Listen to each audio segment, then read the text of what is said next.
So you've decided to buy a BMW. That's an awesome decision.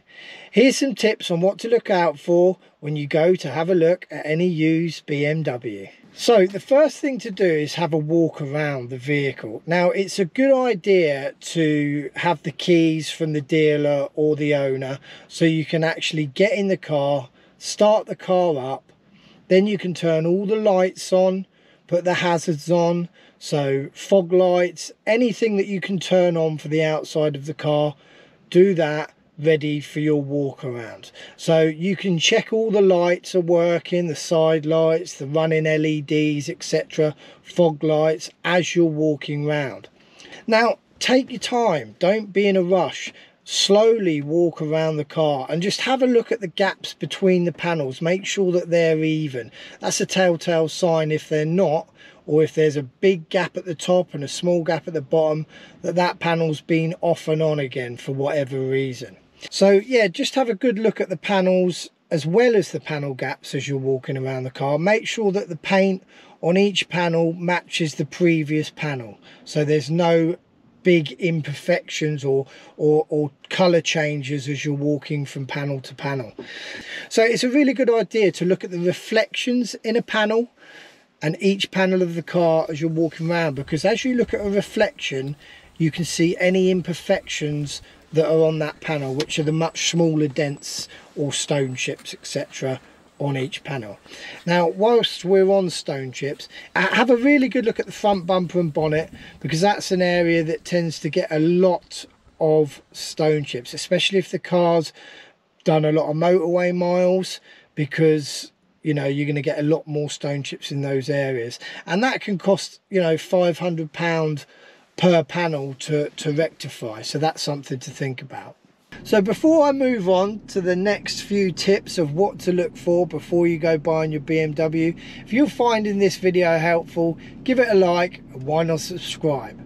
So you've had a good walk around the outside of the car, you're happy with that. So next, jump inside. So now you've jumped inside the car, this is a really good time to just check out every single button in the car. Now it may seem like an obvious thing to do, but press each and every button in the car and check that the corresponding is working. So, you know, the aircon, for example, you know, turn it right up, turn it right down, make sure that you're getting a good heat and a good cooling from that. Heated seats, make sure that that's working. You know, basically every single button in the car you want to check that you can while you're stationary. You know, especially if it's a car that you've not been in before or you're not used to, you know, you can check almost all those buttons while stationary in the car and make sure that they're working. You know, something as simple as the air conditioning not working, or, you know, the fan not blowing, that could be another £500 later on that you've got to spend that you weren't accounting for. So again, just check every single button. So once you've checked all the buttons, this is a really good time also to check the quality and the sound of the audio system, because the last thing you want to do is be listening to music whilst you're on a test drive. Don't be afraid to turn it up a bit and listen to the speakers. It might have an uprated sound system like the Harman Kardon, for instance, in here. So, you know, whack it up, make sure that all those speakers are working as they should. Again, these are things that can be expensive to replace that you may not normally check when you go to look at a car. The next thing I'd advise is using the iDrive to check your service requirements. Now, if you press menu on the iDrive, it will take you to the different selections that you can choose from. Go to vehicle information and then vehicle status, and then you can see down here you've got various options and service requirements, which is the picture of the car. Click on that and you'll see here that there's various different choices that you can look at of what's been done to the car. Brake fluid, engine oil, front pads, vehicle check, rear brake pads. Now the reason I say to check this is because, for example, if you click on front brake pads, It's telling me here on my vehicle that the next change is due in 13,000 miles. Now you can then go and have a quick look outside, check the brake pads, and make sure that there's a decent amount of brake pad left, because this is a really good way to see how honest the dealer or the seller is that's selling you the car. Now if it turns around and says that there's 20,000 miles between front brake pad changes on the vehicle, if there's very little and it's saying 20,000 miles, you can quite clearly then see if this has been reset and the work hasn't been done. The next thing we're going to have a look at is leaks, because leaks can be quite difficult to see, especially on the BMWs and newer cars, because the BMWs have got under trays that run all the way along the bottom of the vehicle. Part of it's for aero and fuel efficiency, and it's to keep the underside of the car clean from debris, but it does stop you from seeing any potential leaks from the engine of the car.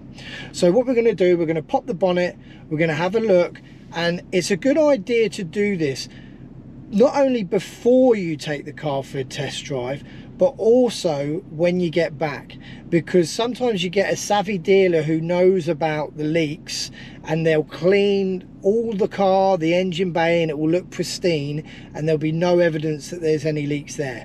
So what we're going to do, we're going to get the torch, we're going to shine it down between the areas where you can see down to the bottom of the under tray, over the left hand side, right hand side at the front, and just check out any fluids that may be sitting at the bottom of the engine bay. So we're going to do that once before we go, again when we get back from the test drive, so we can make sure that there's no leaks there. Next thing, it might seem simple, check the tyres on the car, check the tread depth, and check all the way across each tyre. Visually check that you've got a good sort of 5-6 mil depth on those tyres, because each tyre can cost up to sort of £300, and you wouldn't want to be left with having to fork out 1,200 quid a few weeks after buying the car. So check the tyres thoroughly, check along the full depth and the width of the tyre to make sure that there's no imperfections, and that the tyre depth is to a good standard. You can always use this to haggle if the tyre is a bit low or there's an imperfection in the tyre, either get them replaced by the dealer or haggle that money off the price. Now another thing to check is actually that you've got 2 keys for the car. It may only be 1 key with the vehicle, and at the end of the day that's no good, because if you lose that key you're in a whole world of hurt. So always double check that you get 2 keys with the car. They're very expensive to replace. These keys can be up to about £500 to replace. Again, if there is only 1 key and the car, you're happy with the car, then you need to be looking to get that price off the car. So yeah, always check that you've got 2 keys with the car. So finally, before you go signing away and handing over your money, I personally would do this whether I was buying it from a dealer or not, just for my own peace of mind. But 100% if you're not buying from a dealer, I would do an HPI check or similar, because the last thing you want to do, find your perfect car, you're over the moon with it, you've paid your cash, you've got it home, only to find out later on that there's finance owed on the vehicle, which means it's not yours and the car can be taken away. So for the cost of about £15 or £20, a full HPI check is worth its weight in gold. You're going to find out if there's any accident damage on the car, whether it's ever been a write-off, whether there's any finance outstanding. So yeah, I would definitely do an HPI check. Let me know in the comments of what BMW it is that you're looking for, because I'd love to hear. Are you buying a 320D estate for the family in the best fuel economy? Or are you going out there to buy a 4.4 litre M5? I'd love to hear. I really hope this video helps you to find your perfect BMW, and I'll see you soon.